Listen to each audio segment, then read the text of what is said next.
Cruise news time. Well, the CDC's conditional sell order has expired, and the question is there, what is next?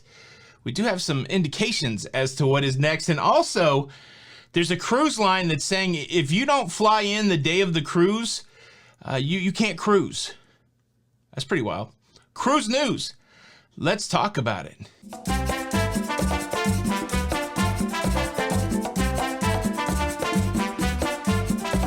Hey, what's up, everybody? Welcome back to Lido, Loca. I'm your host, Tony, here with the latest cruise news updates.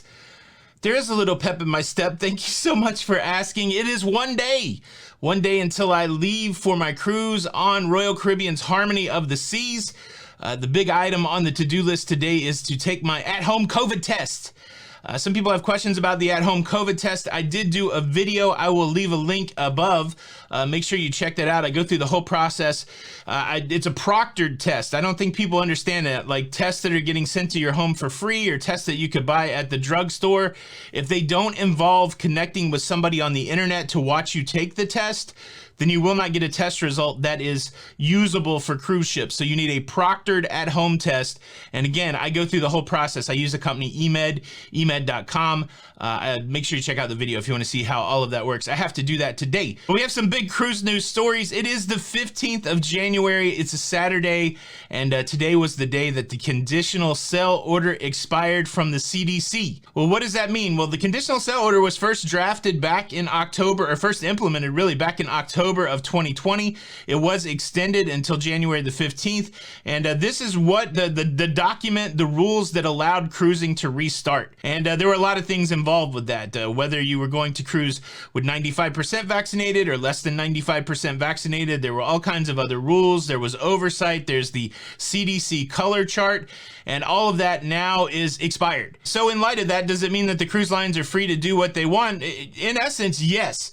However, the CDC is building out a voluntary program that the cruise lines can participate in, which will look oddly similar to the conditional sell order. The full details have not been released, but some of the details that we have heard is that inside this voluntary program, there will still be guidance for masking, still guidance for pre-cruise testing. There's also still going to be that color code chart. They're changing the thresholds, though. More crew members could be impacted, more guests could be impacted before the CDC investigates, for example. That's just one of the things. And then cruise lines that don't participate, they'll have their own color on that chart. Now, what will the cruise lines do? We've already seen that Norwegian Cruise Line Holding has indicated that its 3 cruise lines will participate in this voluntary program. We are waiting to see what Carnival, Royal, the other big cruise companies do. My understanding is that cruise lines have to indicate, I think before the 26th of January or one date toward the end of this month,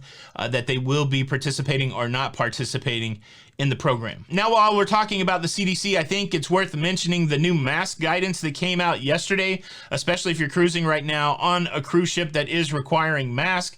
CDC said that in light of the Omicron variant, the old cloth mask recommendation is no good, no more. They're challenging people to upgrade their mask. CDC is recommending wearing an N95 or a K95 when you're in places where masks are required. I'm switching from the black surgical disposables over to some of these. I haven't worn them before. I don't know. These are N95 or KN95.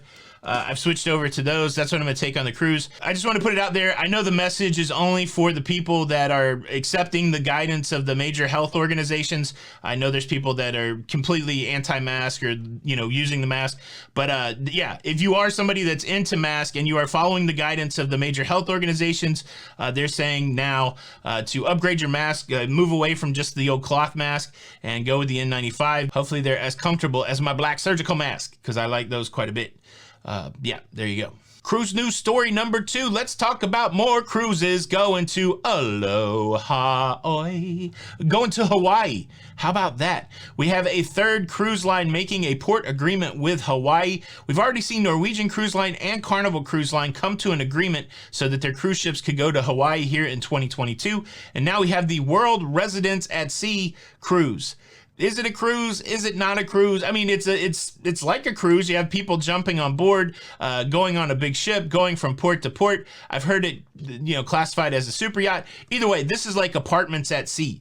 But for the purposes of this story, let's treat it like a cruise. They did have to make port agreements with Hawaii so that they could dock there, port there, and those agreements have been signed. So that's another positive sign for cruising continuing in the Big Islands of Hawaii. And bizarrely, I just have to tell you what happens in my mind every time I talk about Hawaii. I immediately flash back to the Brady Bunch episodes where they went to Hawaii and they were cursed by a tiki. It's amazing the stuff that stays locked in your brain. I have not spoken about Hawaii ever without thinking about those Brady Bunch episodes. Please free me from this. I would love the bandwidth back in my brain that the Brady Bunch episodes, the Grand Canyon ones, the being locked in the ghost town, it's all there. It's so weird. Yes, I need a cleanse of the Brady Bunch. But Hawaii, cruising, that's what we're talking about. Cruising coming back to Hawaii. Now, let me give a couple quick updates about stories I've already covered. I talked a couple days ago about Princess getting in trouble for probation violations. They violated their probation. That's how I said it, and my intention was to say they did not do what they were agreed to do. I've had some concerned Princess fans reach out and say maybe I was misrepresenting what that was. Maybe I was suggesting that they were in trouble for dumping. I did not say that. I said that the whole thing started with a dumping incident in 2017, but the subsequent fine in 2019 and the fine just this past week was for probation violations, for not doing what they agreed to do. This is what the story was. The thing right now for the $1 million fine is they were not as transparent in one of their processes. They didn't set it up completely the way they were supposed to set it. Either way, it was a probation violation and not dumping. So hopefully that appeases people that are on the chip about that, but it is what it is. They got to work on that. If the government's watching you, I worked at Wells Fargo after they had their big challenging deal, and they were very cognizant all the time about what they were doing because they knew the government was looking at them. And so look, if you know the government's looking at you, get your ducks in a row. Say, hey, government, am I doing this right? Don't wait until you have to pay $1 million fine. I love cruising. I love Princess, but it is what it is. All right.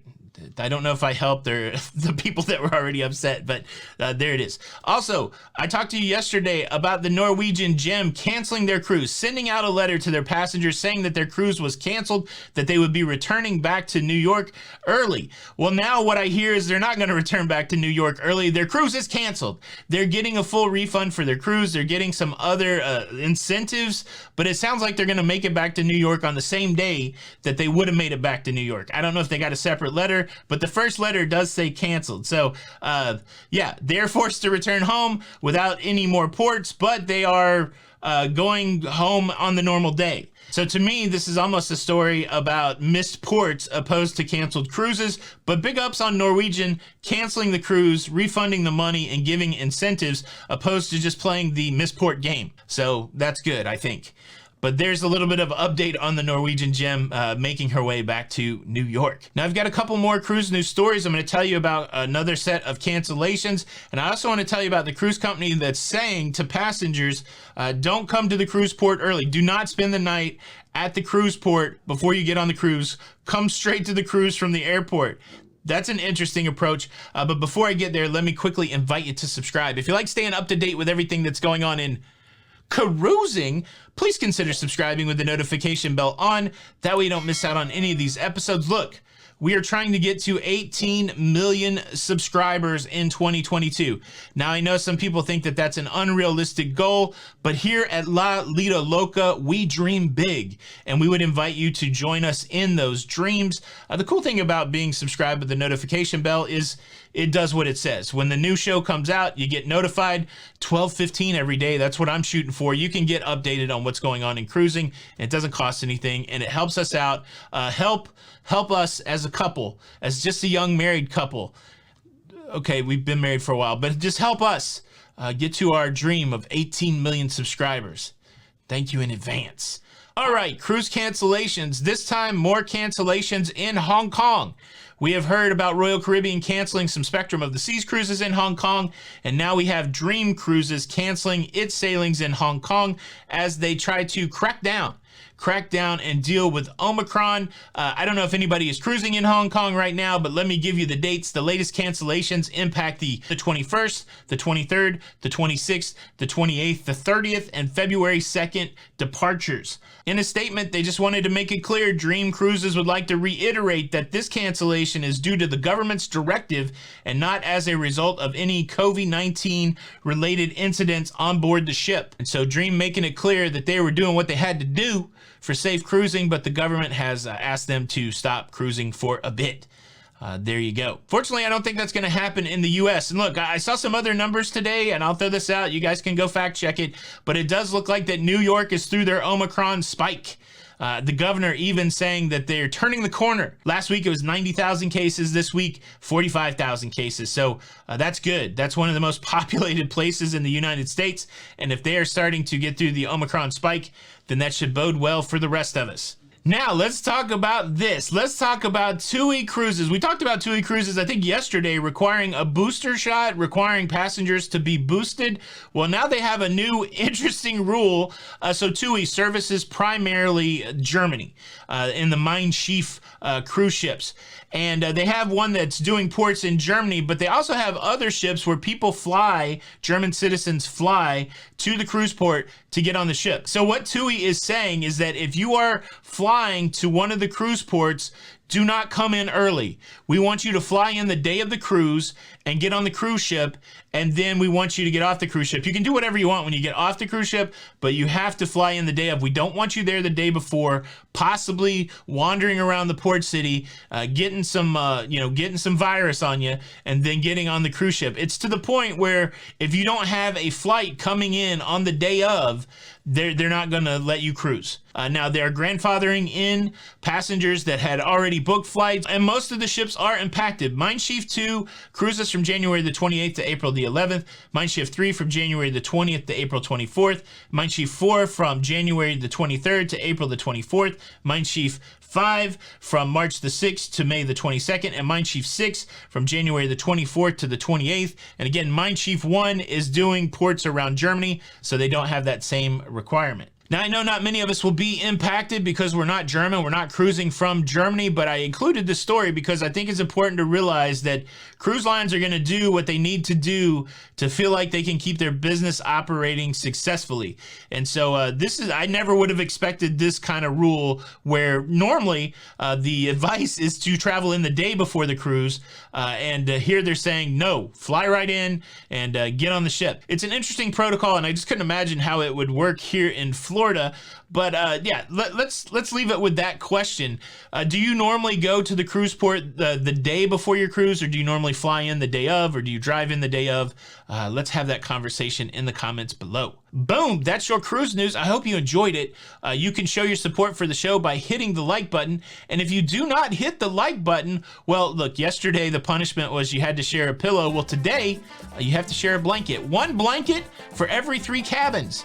Who wants that? Do you sleep under the blanket? Do you sleep under the sheet? That's your punishment. No bedding on your next cruise. It's Tony for Lido, Loca, and until the next time, we'll see you on the Lido. Bye.